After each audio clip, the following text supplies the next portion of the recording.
কথায় আছে রাধারানীর কৃপা না হলে বৃন্দাবন পৌঁছানো যায় না, ঠিক সেভাবেই মহাদেবের কৃপা না হলে কাশী বিশ্বনাথও পৌঁছানো সম্ভব নয়। হয়তো মহাদেবের কৃপা হয়েছে বলেই আজ কাশী বিশ্বনাথ পৌঁছতে পেরেছি আবারও। গত বছর আমি আর মা এসেছিলাম, আর এবছর আমি একা একাই চলে এসেছি। আর এখানে খুব কাছাকাছি আমার মাসি বাড়ি হওয়ার দরুন দুই বোনকেও ডেকে নিয়েছি। মাসি বাড়ি ছিল প্রয়াগরাজে, তাই ওদেরও আসতে খুব বেশি অসুবিধা হয়নি। আমরা সবাই এক জায়গায় দেখা করে প্রথমেই হোটেল বুক করে নিয়েছি, আর আমাদের তারপরের কাজ হবে গঙ্গায় স্নান করতে যাওয়া। আমরা হরিশ্চন্দ্র ঘাটের কাছে রুম নিয়েছি আর চলে এসেছি কেদার ঘাটে স্নান করতে। হরিশ্চন্দ্র ঘাট আর কেদার ঘাট পাশাপাশি হওয়ার দরুন খুব বেশি দূরে আমাদের যেতে হয়নি। কেদার ঘাটে এসে এই খুব সুন্দর মন্দিরটা দেখতে পেলাম। তা এই মন্দিরের নাম হচ্ছে করপাত্র ধাম বা কেদার ধাম। তো hello everyone, welcome back to my channel Mitali's টাইমে। তোমাদের সবাইকে অনেক অনেক ভালোবাসা দিয়ে আজকের ভিডিওটা শুরু করে দিয়েছি। তো আমরা গঙ্গার পাড়ে চলেই এসেছি, এবার আমরা গঙ্গায় স্নান করতে যাব। আর এবছরে গঙ্গার জল অনেকটা পরিমাণে বেড়ে গেছে, তার জন্য গঙ্গায় স্নান করার ঘাটটাও অনেক ওপরে উঠে এসেছে। আর এখানে সব সময় সিকিউরিটি দিয়ে রাখা হয়েছে, ব্যারিকেডও করে দেওয়া হয়েছে, যাতে গঙ্গার ওই ব্যারিকেডের ওপাশে কেউ যেতে না পারে বা কেউ কোনো বিপদে না পড়ে। তো আমরা কিন্তু গঙ্গার জল দেখে প্রথমে ভয়ই পাচ্ছিলাম যে এতটা গোল গোল চক্কর কেটে গঙ্গার জল ঘুরছে, এর মধ্যে যদি কেউ কখনো পড়ে যায় তাহলে কিন্তু তার বেঁচে ফেরার সম্ভাবনা খুবই কম থাকে। কখন যে জলের স্রোতে ভেসে যাবে কে জানে। তাই ভগবানের মা গঙ্গার নাম নিয়ে আমরা বসে পড়লাম পাড়ে বসে বসেই আমরা স্নান করব। এখানে যে সিকিউরিটি রয়েছে তারা খুব বেশি সামনেও যেতে দেবে না।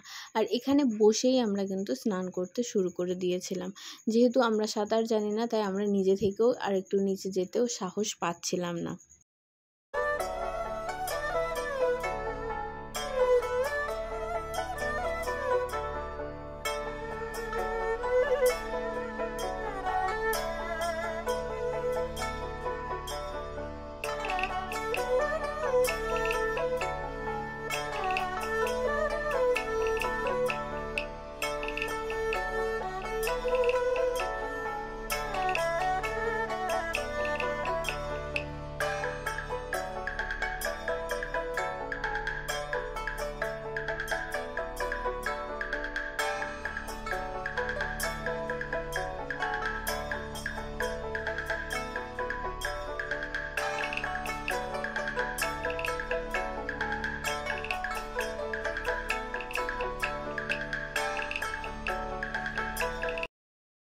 আর এদিকে স্নান করতে করতে বৃষ্টি চলে আসে, তাই জন্য আমরা উঠে পড়ি। আর এই বৃষ্টির মধ্যেই একটু ভিডিও ক্লিপস নেওয়ার চেষ্টা করছিলাম। মানে ভীষণ সুন্দর লাগছিল ওয়েদারটা, সামনে গঙ্গা, পেছনে এত সুন্দর একটা মন্দির। তো এখানে এই জন্য একটু ভিডিও নেওয়ার চেষ্টা করছিলাম, কিন্তু ফোনটা বারবার ভিজে যাওয়ার জন্য আর সেভাবে কোনো ক্লিপস নেওয়ার হয়নি।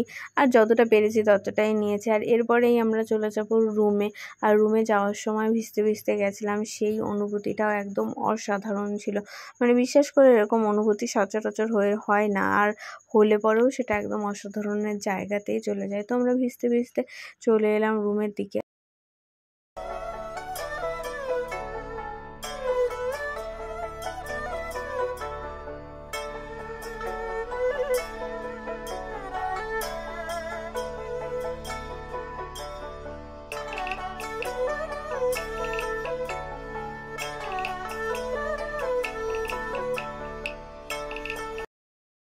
স্নান করে রুমে গিয়ে আমরা রেস্ট নিয়ে বিকালে আবার বেরিয়ে পড়েছি সাইট সিনের জন্য।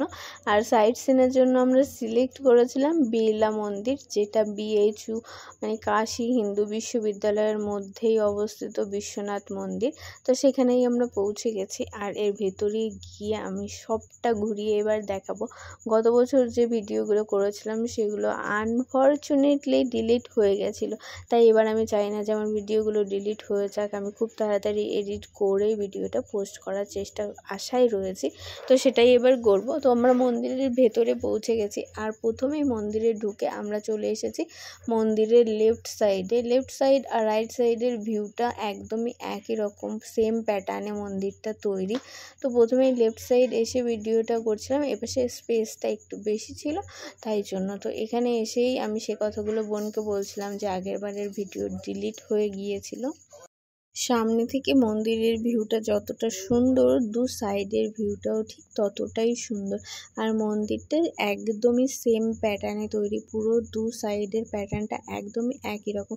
তাই একদিকটা দেখলে আর এক দিকটা না দেখলেও চলবে, এরকমটাই বিষয় একটা হয়ে যায়। মানে ওপরে গেলে আমরা দুদিকে দেখতে পারবো, কিন্তু যখন ভিডিও করছি তখন দুদিক থেকে দেখানোটা একটু মুশকিল। তাই আমি এক সাইড থেকে মানে লেফট সাইড থেকে দেখাতে শুরু করলাম। রাইট সাইডেও সেম প্যাটার্ন রয়েছে।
পুরো বিড়লা মন্দিরটা আমরা ঘুরে নিলাম, আর যতটা সম্ভব তোমাদেরকে সবটা দেখানোর চেষ্টা করেছি। এরপরেই আমরা চলে যাব আশি ঘাটে সন্ধ্যা আরতি দেখতে। আর এখান থেকে বেরিয়ে যেতেই আমরা রাস্তায় দেখে নেব বিএজুর যতগুলো ডিপার্টমেন্ট আছে, সব ডিপার্টমেন্ট মোটামুটি যতটা দেখা যায় ততটা দেখার চেষ্টা করব। আর সন্ধ্যাবেলার ভিউটা ভীষণ সুন্দর ছিল, যখন সব লাইটিংগুলো অন হয়ে গেছিলো তখন খুব সুন্দর লাগছিল। আর বেরোনোর সময় আমি একটুখানি এখান থেকে মহাদেবের কাছে প্রার্থনা করে গেলাম যে সবার মনস্কামনা পূর্ণ করো। কী জানি আমার কতটা পূর্ণ হয় কি না হয় বুঝতে পারি না, কিন্তু সবার জন্য পূর্ণ হয়।